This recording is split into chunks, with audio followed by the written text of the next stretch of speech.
Bonsoir à tous, bienvenue dans Plus d'Actu. Impossible de passer à côté, les publicités pour le Black Friday sont partout avec leurs promesses de réduction mirobolante. Mais est-ce que cela fait vraiment l'affaire des commerçants? Ils sont de plus en plus nombreux à souffrir de ces pratiques et à les remettre en cause. On en parle ce soir avec nos invités.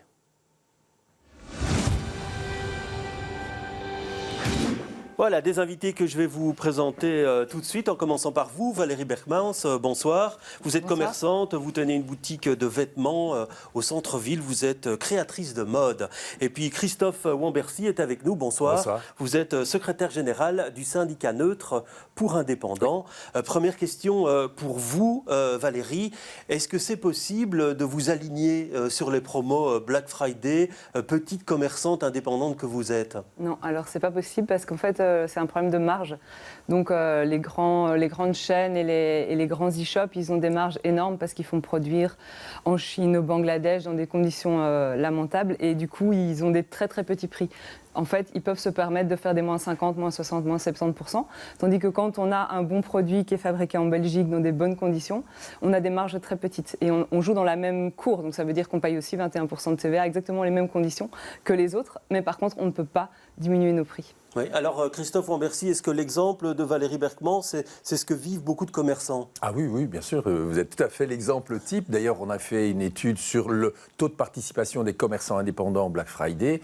3 commerçants sur 4 n'y participent pas, tout simplement parce qu'ils n'ont pas la possibilité, les moyens de le faire. Et puis, je rappelle aussi souvent qu'un commerçant indépendant, il ne lance pas une activité commerciale pour brader et pour réduire ses prix tout le long de l'année. C'est véritablement une politique, notamment des grandes surfaces, mais spécifiquement également de l'e-commerce et de ces plateformes nationales et internationales qui essaient de prendre des parts de marché en réduisant ou en donnant le sentiment qu'ils vendent à prix réduit tout le long de l'année. Oui, alors vous, Valérie Berkmans, comment vous vivez cette période de frénésie acheteuse, de frénésie de consommation?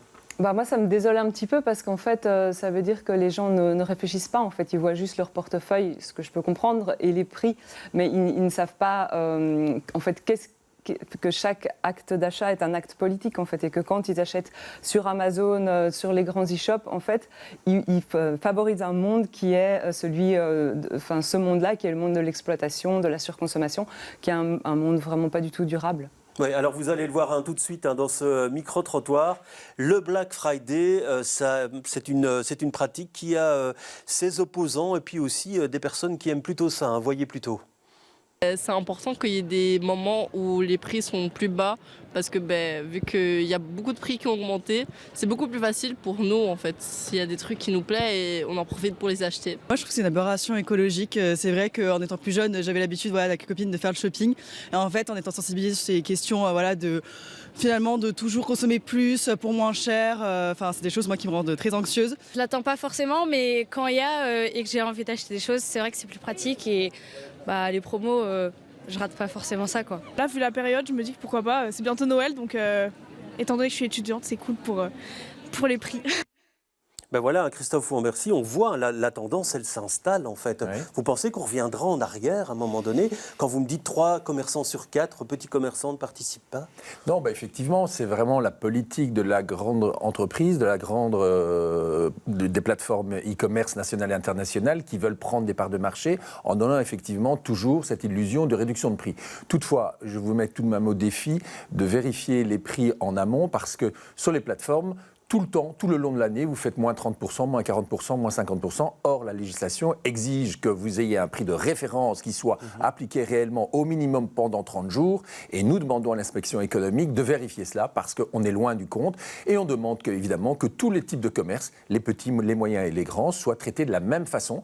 Parce que je rappelle que, par exemple, il y a peut-être quelques temps, il y a eu l'obligation de la part des commerçants de proposer une solution électronique. On avait toutes les semaines ou tous les mois, l'inspection économique qui donnait compte du nombre de contrôles. Et donc, si on contrôle les uns, on doit aussi contrôler les autres. Oui, alors on parlera dans quelques instants de cette question des contrôles de l'inspection économique. Mais tout de même, Valérie, on voit par exemple que la ville de Bruxelles a lancé une opération qui s'appelle Local Friday. Ça veut dire, vous y participez, vous, oui, à cette opération. Ça veut dire que quand même, vous vous dites, il faut faire quelque chose pendant cette période. Oui, en fait, je pense qu'il y a vraiment un message à faire passer, parce que quand on voit ce micro-trottoir, on se rend compte là, il y a quoi, 3 personnes sur 4 qui trouvaient ça plutôt positif, le Black Friday. Oui, ça n'a pas valeur de sondage. Non, bien sûr, mais je veux dire, Ouais. tout de même, voilà, c'est celui que vous présentez. Donc en fait, de donner un message, en fait, je pense que la ville de Bruxelles, son but est de dire, voilà, en fait, vous savez ce que vous faites quand vous achetez pendant le Black Friday à des grandes multinationales. Il y a une alternative. Consommer moins, consommer mieux, et en réfléchissant. Et donc, en fait, plutôt que de donner des promotions, on fait des petites attentions, des cadeaux et des choses qui en fait, donnent un service en plus, ce service qu'on n'a absolument pas sur les grandes plateformes. Donc, par exemple, moi, j'offre la possibilité de faire directement un badge avec un tissu qui fonctionne avec la pièce que la cliente a achetée. C'est des petites choses. J'ai vu que certains commerçants dans le Local Friday offrent quand même des réductions. Oui, donc après, c'est difficile, difficile de passer à côté. Mais ça veut dire que pour les commerçants qui n'y participent pas pendant cette période, ça veut dire qu'ils n'ont pas de clients quasiment, c'est compliqué. Ils ont l'obligation évidemment d'essayer de cibler une clientèle qui va rechercher justement peut-être plus de conseils, plus de services, un produit de meilleure qualité, peut-être le produit que le voisin ne porte pas. Ce qui est également un élément important, mais c'est vrai qu'on habitue déjà depuis maintenant plusieurs années, le consommateur a toujours consommé plus et de moins en moins cher, ce qui évidemment pose un problème. Je rappelle quand même que le commerce indépendant, il paye ses impôts, il a de l'activité locale dans les villes et il occupe de l'emploi. Quand vous payez des produits en Chine ou aux États-Unis, l'impact pour l'économie belge est loin évidemment d'être prouvé. Oui, et en même temps, Valérie, c'est vrai que vous êtes dans un secteur ultra concurrentiel. Est-ce que vous avez l'impression que les choses deviennent de plus en plus compliquées pour vous ? Oui, parce que le vêtement, évidemment, maintenant, il y a énormément de concurrence avec la fast fashion, l'ultra fast fashion. Il y a les plateformes de vente de seconde main en ligne qui nous font beaucoup de concurrence. Mais aussi, le problème, c'est qu'on doit continuer à payer pendant qu'il y a en fait un paradoxe, pendant que les politiques parlent de durable, de local et se gargarisent un peu de tout ça. On doit continuer, nous qui le faisons depuis toujours, à fonctionner dans un système où on continue à payer exactement toutes les taxes comme avant, mais tout a augmenté. La main-d'œuvre, c'est 30%, les tissus, c'est 40%. Et dans le même temps, la classe moyenne a de moins en moins d'argent à cause de la crise. Donc, il y a vraiment un problème en fait, structurel et qui devrait en fait, être pris en charge par les autorités pour réduire la pression fiscale sur les indépendants d'abord. C'est un double discours. On est un peu, quand on vous entend, on est dans une société un peu schizophrène, puisque on voit effectivement ce message de durabilité qui est souvent lancé. Et vous, dans votre boulot quotidien, ça reste compliqué pour les vêtements à faire passer ? Oui, en fait, parce que si on produit localement et avec des matières écologiques, on a vraiment des très petites marges. Et donc, ça veut dire que dès que ça augmente, on est hyper sensible à n'importe quelle crise et dès que ça augmente, on perd notre marge. Et qu'est-ce qui saute à ce moment-là ? C'est par exemple notre salaire, on ne sait plus employer des gens. Enfin voilà, c'est vraiment, on est très sensible en fait à toutes les crises et tous les mouvements de société qui vont dans le sens contraire de ce qu'on voudrait. Parce que vous avez lancé il y a quelques années un cri d'alarme par rapport à la survie de votre magasin. Vous en êtes encore là aujourd'hui en mode survie, si je puis dire. Moi j'ai plus d'équipe, donc voilà, dommage. Je ne sais plus employer quelqu'un, c'est impossible. Donc on était 4 et je suis toute seule et je le fais tranquillement. Mais non, ça veut dire que pour beaucoup d'indépendants, oui, c'est vraiment un problème.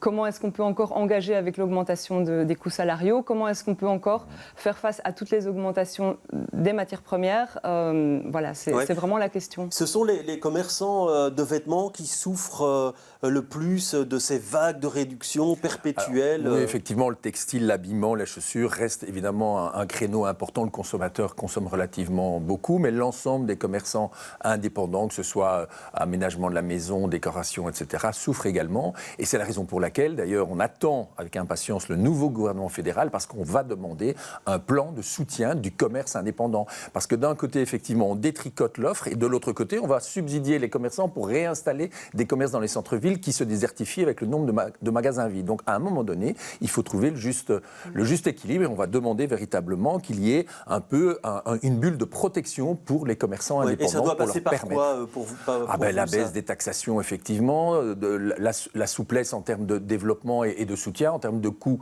salarial. Il y a toute une série de mesures à prendre pour sauvegarder l'emploi et l'activité commerçante de centre-ville. Ouais, et ce message que vous dites, moi j'offre un service, j'offre une qualité qu'on ne trouve pas ailleurs, j'offre peut-être aussi des modèles qu'on ne trouve pas sur toutes ces plateformes. Est-ce que vous avez, j'imagine, une clientèle fidèle qui est sensible à ça, mais ça reste un message difficile à faire passer aussi, ça? Oui, après c'est vrai que ma clientèle fidèle, heureusement, est encore toujours là, mais aujourd'hui, étant donné l'état de la crise, c'est beaucoup de gens. En fait, ça passe. Le vêtement passe en deuxième plan et le Covid n'a pas aidé non plus, puisqu'en fait, on a remarqué aussi que les gens s'habillaient moins, voulaient dépenser moins d'argent dans les vêtements et donc et peuvent aussi acheter sur les plateformes de seconde main, un peu partout, vraiment des très belles pièces pas chères. La concurrence n'a jamais été aussi forte, comme le dit Madame. Il y a effectivement les plateformes e-commerce, même sur le seconde main. Il y a de plus en plus d'offres de magasins et de promotions qui, évidemment, jouent contre évidemment, le soutien et l'équilibre des commerçants. C'est vraiment un élément important. Maintenant, le consommateur, il est fidèle, mais il est aussi devenu infidèle. C'est-à-dire qu'aujourd'hui, en tant que consommateur, j'achète sur une plateforme le matin, l'après-midi, je vais en grande surface et le samedi, je vais voir mon commerçant indépendant. Donc, il y a évidemment, il faut tenir compte de cette évolution et le consommateur, effectivement, en termes de perception de pouvoir d'achat, a le sentiment qu'il faut faire attention parce que demain, la crise n'est toujours pas finie, mais là aussi, élargit ses besoins. C'est-à-dire que maintenant, on a tous des abonnements multimédia, on a un smartphone qui coûte pas mal d'argent, on fait un city trip une fois de temps en temps. Donc, tout ce qui était dans un premier temps dédicacé, je dirais, à la consommation courante pour le consommateur, s'élargit. Et donc, forcément, quand vous mettez les deux paramètres ensemble, eh bien, il faut répartir les quartiers de tarte. Ouais, vous avez senti, vous, ce changement d'habitude chez les consommateurs qui peuvent à la fois acheter chez vous et puis acheter sur plateforme également, donc diversifier les modes de consommation, je veux dire. En fait, dans mes clientes, elles sont plutôt convaincues, donc c'est assez... pour elles, je crois que c'est compliqué d'acheter chez moi et puis d'aller sur Amazon, ça me semble... Mais bon, pas toutes, évidemment, puisque je ne connais pas toutes mes clientes bien, mais il y a quand même toute une partie de la population qui se rend compte, en fait, aussi, que si, en fait, on ne va plus dans les boutiques, et c'est vraiment toute la morphologie de la ville qui va changer. Il n'y aura plus que des points dépôt, Amazon, Homer et tout ça. Et puis, il n'y aura plus de vraies petites boutiques. Même si les gens rentrent, ils se trouvent toujours ça super, les petites boutiques. Mais après, s'ils n'achètent pas, il n'y en aura plus. Et ce sera dommage parce qu'il n'y aura plus que des supermarchés et des banques. Oui. Alors, vous le disiez déjà, le SPF Économie a lancé un appel à la vigilance. Il dit attention aux fausses réductions et aux pratiques commerciales douteuses. Et on a été voir le porte-parole du SPF Économie. Il donne quelques réflexes à avoir quand on achète durant cette période du Black Friday. D'abord, se méfier des offres qui paraissent trop belles pour être vraies. Souvent, on dit quand c'est trop beau pour être vrai, c'est que c'est faux. Il faut vraiment faire attention à des promotions qui semblent vraiment irréalistes. Il faut essayer aussi de regarder par rapport à quel prix la promotion est accordée. Il faut savoir que lorsqu'on annonce une réduction de prix, ça doit être par rapport à un prix de référence. Ce prix de référence, c'est le prix le plus bas de la période de 30 jours qui précède. Et donc là, on peut essayer aussi de voir un petit peu à l'avance quel était le prix, quelle a été son évolution pour voir si on n'est pas face à une fausse promotion. On doit aussi se méfier des conditions qui seraient par exemple trop vagues. Par exemple, réduction jusqu'à 50%. Il faut voir si ce n'est pas par rapport à un certain stock, un certain nombre de produits. Ou alors quand on met la pression sur le consommateur en disant attention, stock limité. Ça peut être le signe aussi de pratiques trompeuses. Et puis une dernière chose à laquelle il faut être attentif aussi, c'est de voir le prix par rapport auquel la réduction est octroyée, si ce n'est pas un prix catalogue ou un prix conseillé. Est-ce que ça a vraiment été le prix appliqué dans le commerce en question? Donc ça, c'est tous les petits éléments auxquels on peut faire attention pour essayer de ne pas être piégé par une promotion trompeuse. Oui, il faut presque faire une enquête, j'ai l'impression, quand on veut acheter pendant le Black Friday. Oui, effectivement, mais c'est vraiment l'élément important, c'est de voir si c'est une réelle réduction de prix par rapport à un prix de référence. Est-ce que ce prix de référence a, au moins à un moment donné, été appliqué? Et je vous mets au défi, pour tout ce qui concerne l'e-commerce et les plateformes internationales, d'avoir un prix de référence réellement appliqué à un moment donné. Et c'est ça que nous demandons au SPF Économie, c'est qu'il aille les contrôler et qu'il sanctionne bien évidemment. Vous avez l'impression qu'on s'acharne s'acharne sur le petit commerçant indépendant On a le sentiment qu'il pourrait être tenté de faire ce genre de pratique. Non, pas du tout, mais on a le sentiment qu'il est plus facile effectivement de contrôler les petits qui sont dans le quartier d'à côté que de s'attaquer à des grosses structures, qu'ils soient nationales ou internationales. Non, il faut pouvoir, il y a ce qu'on appelle la loi sur les bonnes pratiques du commerce, tous les acteurs commerciaux doivent le respecter. Oui, parce que le SPF Économie dit qu'il a reçu en 2022 1300 signalements au sujet de fausses réductions, 811 infractions.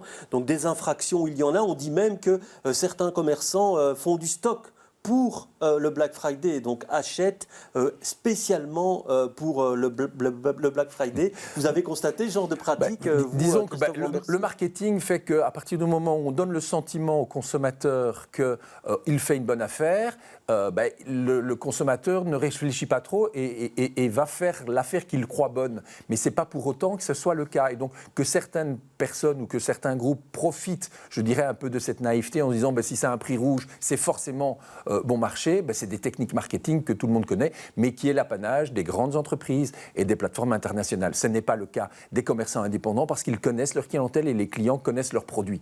Donc on n'est évidemment pas du tout dans ce type de démarche auprès du commerce indépendant. Oui, alors Valérie, pour vous, les plus grands concurrents finalement, est-ce que c'est, vous êtes au centre-ville près de la Bourse, est-ce que c'est les tout grands magasins qu'il y a juste à côté ou c'est plutôt ces plateformes qui font des rabais à perpétuer tout le temps quasiment? Je pense qu'on n'évolue pas du tout, on n'a pas la même clientèle, mais notre clientèle, en fait, le problème, c'est qu'elle se réduit. Parce qu'en fait, le nombre de gens qui peuvent se permettre nos produits, par exemple, se réduit avec la crise. Donc, voilà, c'est pas tellement... comme je disais, mes clientes n'achètent pas, je pense, sur les grandes enseignes. Par contre, les vrais concurrents, pour moi, par exemple, c'est Vinted, parce que je rachète, par exemple, mes pièces sur Vinted à 2 € pour qu'elles ne polluent pas le marché. Et là, vraiment, ça, c'est des grosses machines. Et les gens, c'est juste hallucinant, quoi, ce qui est en train de se passer avec ce type de plateforme. C'est qu'en fait, il y a moyen d'avoir tout pour rien du tout. Mais à un moment, ça va devoir s'arrêter, puisque les matières premières ont augmenté, même si on peut encore habiller... Si on arrêtait de produire maintenant, on peut encore habiller 3 générations sur Terre. Mais à un moment, ce ne sera plus possible de produire aussi bon marché, je crois, avec la législation, avec l'augmentation des matières premières. Donc voilà, on ne sait pas très bien où ça va aller, en fait. Oui, alors vous parliez de la multiplication, finalement, de la concurrence. Là, on a un exemple avec Vinted. C'est plutôt un constat assez pessimiste qu'on dresse aujourd'hui. Aujourd'hui, le commerce, et particulièrement le commerce indépendant, est en précarité et en grande difficulté. Il ne faut quand même pas se le cacher, parce que cette concurrence, elle est très large, elle vient de partout, parce qu'on parle des plateformes professionnelles. Mais Vinted, c'est moi, en tant qu'acteur, en tant que consommateur, qui remet sur le marché mes propres produits. Donc c'est évidemment des choses très importantes. C'est la raison pour laquelle on demande, pour permettre à la société de pouvoir avoir une offre de commerce différenciée, le commerce indépendant, les enseignes nationales, internationales, l'e-commerce, de protéger forcément les plus faibles et les plus petits. Parce que c'est comme ça qu'on arrivera à garder un équilibre. Sinon, c'est la loi de la jungle et c'est le plus fort qui l'emporte pour arriver enfin à une offre commerciale qui sera uniformisée et qui ne tiendra pas compte à la fois de l'aspect durable, mais également de l'aspect économique et de la richesse, je dirais, du pays. Oui, on a l'impression que la loi de la jungle, elle est déjà là. Là, c'est sauvage. Oui, c'est vraiment sauvage, Oui. Oui, mais je pense que en fait, les consommateurs doivent se rendre compte du pouvoir qu'ils ont, de vraiment le pouvoir qu'ils ont, si leur choix quotidien, ils peuvent vraiment changer l'aspect de la situation. Et vous trouvez la parade comment finalement? C'est en différenciant vos produits, en organisant des événements, vous allez en organiser un avec d'autres vendeurs ce week-end au Halles Saint-Géry, c'est un moyen ça de finalement attirer la clientèle? Oui, donc là, par exemple, on fait au Halles Saint-Géry, on fait les Brussels Fashion Sales. Donc c'est 25 plus ou moins créateurs qui exposent leur création.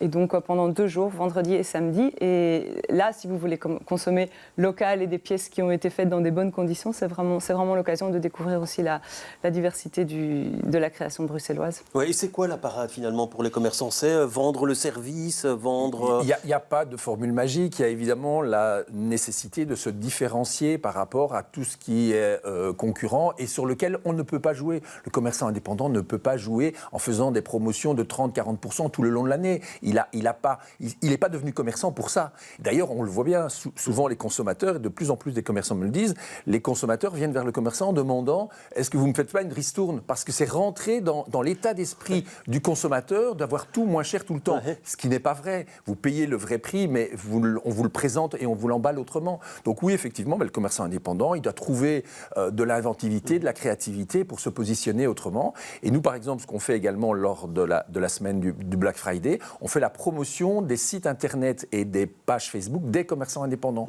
pour que les consommateurs puissent découvrir aussi que les commerçants indépendants sont aussi sur le net. On ne fait pas de promotion, mais on fait découvrir effectivement tout ce qui existe à proximité. Valérie, ça vous arrive aussi que les gens viennent disant mais pourquoi vous ne faites pas de réduction pendant cette période? Oui, alors du coup, c'est un grand moment d'éducation permanente, on va dire, parce qu'il faut vraiment expliquer pourquoi c'est impossible et en fait surtout expliquer aux gens que si, par exemple, des baskets coûtent 120 €, mais elles ont été fabriquées au Vietnam, et tout à coup, ces Black Friday, elles coûtent plus que 60, en fait, le consommateur se fait encore toujours avoir. Parce que la basket à faire, elle coûte 5 €. Ben oui. Et encore, j'exagère. Et donc, ça veut dire que les marges sont tellement immenses que qui se fait avoir, au final, c'est quand même le consommateur avec un mauvais produit fait dans des mauvaises conditions. En dessous du prix. Non, jamais.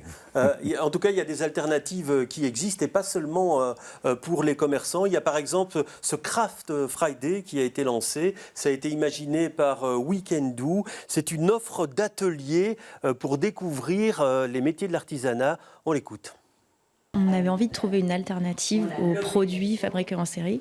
On savait qu'un beau cadeau, c'est celui dont on se rappelle, celui qu'on partage. Et en fait, partager un moment à la fois avec un artisan, éventuellement avec un de ses proches, c'est des expériences qui sont mémorables. On a décidé de tourner le Black Friday, mais au bénéfice des artisans et de l'artisanat. Du coup, pendant 24 heures, en fait, on va proposer 15% de réduction sur tous nos ateliers, en prenant 100% de la charge de cette promotion pour que les artisans continuent de toucher le même montant, et tout simplement pour démocratiser davantage encore l'artisanat, le rendre parfois un peu plus accessible, et puis soit préparer ses cadeaux de Noël, soit se faire plaisir en avance pour cette période un peu de promotion particulière. Voilà, l'imagination au pouvoir, hein, c'est pour vous aussi. On pourrait imaginer plein de choses dans votre magasin, dans ce type d'opération. Oui, alors attention, parce qu'en fait, le problème, c'est que c'est super, mais notre métier de base est dilué. Parce qu'en fait, moi, je fais des vêtements, à la base, je les dessine. Mais maintenant, aujourd'hui, en fait, ce qu'il faut se rendre compte, c'est qu'il faut un e-shop, de la promotion, un Instagram, un Facebook, un ceci, un cela. Et en fait, tout ce temps qu'on passe en communication à essayer de rattraper une clientèle qui se dissout un peu, c'est qu'en fait, on perd du temps pour notre propre création. Alors, organiser des ateliers d'artisans, c'est super, mais c'est pas mon métier à la base. Donc voilà, il faut être créatif, mais je veux dire, on doit pouvoir aussi rester dans notre créneau, le créneau dans lequel on a envie d'être. Et par exemple, chez moi, c'est vraiment le conseil, parce que quand j'arrive à faire que la cliente a trouvé exactement la tenue qui lui va avec les chaussures, les chaussettes, tout ce qu'il fait, et qu'elle est contente et qu'elle part contente, là, mon travail est bien fait. Et ça, on ne trouve pas sur les plateformes, c'est impossible. Ben voilà, merci en tout cas d'avoir débattu avec nous de cette question. Plus d'actu, c'est terminé pour ce soir, mais je vous retrouve demain avec beaucoup de plaisir. Très bonne soirée à tous.